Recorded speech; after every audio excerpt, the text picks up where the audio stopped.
Hey everybody, what's going on? It's your girl Miss Rich, and I'm going to discuss Blood, Sweat, and Heels episode 3, season 2. This season starts off with Melissa having a nice little discussion with her mom and her aunt, and you really can see the vulnerability in Melissa Ford when she's talking about her family and how she felt and her start as a video vixen and how far she's come now. So the next scene goes, and the next scene is Daisy, and she's having chemotherapy, and it's a very touching scene, because everyone knows that Daisy is a workaholic, and she is pushing herself to the limit at doing chemo, and also at the same time, she's, remaining classy, and she has a lot of faith, which I love, and her hair is laid to the gods, okay? Her hair is laid, honey. Those wigs that she's wearing, I need some of those, so, yeah. But I just love how, she's showing all this strength during this chemotherapy. It's just giving a lot of hope to people out there that do have to deal with chemo and things like that. So during this scene with Daisy, the nurse comes in and she says that she has low white blood cells, which means that she's very susceptible to receiving any types of infections, and that she should stay clear from doing any type of work, any type of human interaction, eating with other people or whatever, because you will get sick. So because chemotherapy does attack those cells and it can leave you susceptible to anything. But Daisy is so fearless, and she's like, no, I gotta do what I gotta do.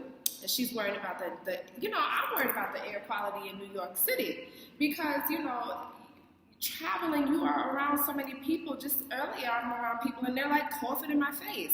So imagine, being in Daisy's situation, it has to be really tough. It has to be tough, and I respect her so much.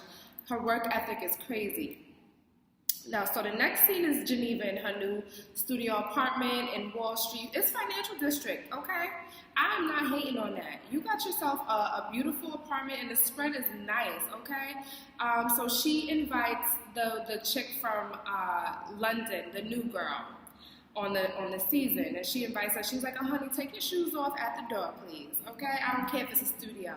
You're going to remove them shoes. She's like, hey, do you have any black socks for me? I don't blame her. Like, give me some socks, because I don't want to walk around somebody's house barefoot. I'm sorry, no. I don't like being barefoot in my own house, let alone somebody else's. I need some chancletas, honey. Yes. So, and I wrote some notes about the show, so I have everything. That's what I'm looking down at. So, Geneva and the London girl, haven't quite caught her name. We'll get into that. They are talking about, they're talking about different cast members, pretty much. They do talk about how this new London girl is a businesswoman, how she started this company named Flawless from the ground up. So inspiring, by the way. If you started a company from your bedroom and then a few months later you're making millions of dollars, hello? You're doing something, honey, okay? You're doing something, and I love what you're doing. So Geneva is talking, and Geneva's messy. She's sitting there, and she's like, honey, I want to go to this little thing. I need some dick in my life. I'm like, girl, Geneva. Geneva, she needs a man. She's open enough to admit when she's wrong, because she apologized to Micah. When she finally sat down with Micah, she apologized for being very insensitive when her father died, and calling her an alcoholic and things like that. I don't think Micah's an alcoholic. She's emotional. She's fun. She likes to have a good time, and I'm the same way. Let's party. Let's have a good time. Life is short, so let's just live it up. That does not mean that you're an alcoholic, by the way. The British girl and Geneva sitting at the table, and Geneva's a very shapely woman. I don't like to call anybody plus size. I say it's shapely. You're shapely. Geneva stated that she's naturally bulimic. What the hell does that mean? I have no idea. It's the dumbest thing I've ever heard, because bulimic means that you are going to make yourself throw up. So if you're naturally bulimic, honey, you make yourself throw up, she's shapely. The two don't add up, if you ask me. And of course, Micah, Miss Supermodel, had to make a statement and say, honey, you don't look bulimic or whatever. You look the opposite of what bulimic makes you. So I just feel like, Micah talks about her weight and, it's very shady. She's shady, she threw her shade, but I don't blame her. Why not throw your shade? They throw shade at you all the time. You're allowed to throw your shade. So the next scene is Miss Demetria. She has the natural, beautiful hair. She is Prince Queen down, okay? I've never seen somebody with so much Aztec print more than Demetria, okay? Demetria, you win the Aztec print crown, the floral print crown. You win that, girl, okay? Yes.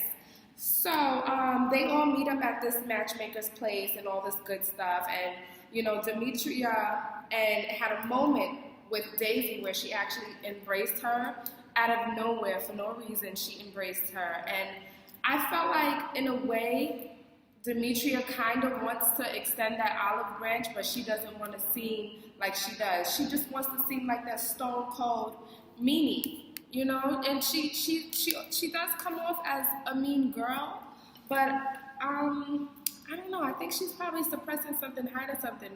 But that's just Demetria. I've met her in person, and she has that. She can be a little intimidating. Maybe that's what it is. Well, whatever. She hugged her, and Geneva's sitting there at the matchmaker's place eating cheese and just loving all the cheese. And Daisy can't have no cheese because she's breathing on the cheese, and Daisy gonna get sick.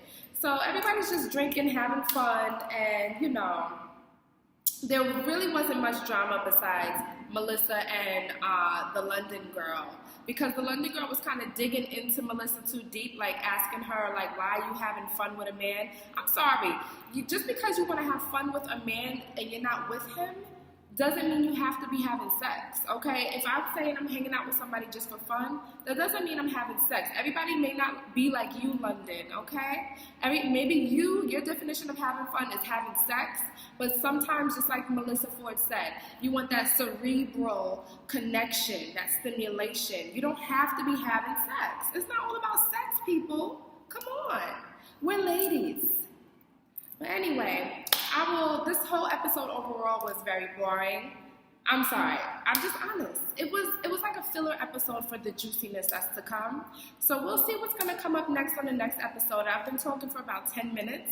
So I will see you guys later, and I'm going to be reviewing the show often because I love it so much. It's women, and it's empowering sisterhood, and I really want to see all the ladies come together. So we will see what's up, all right? And everyone, you have a great one.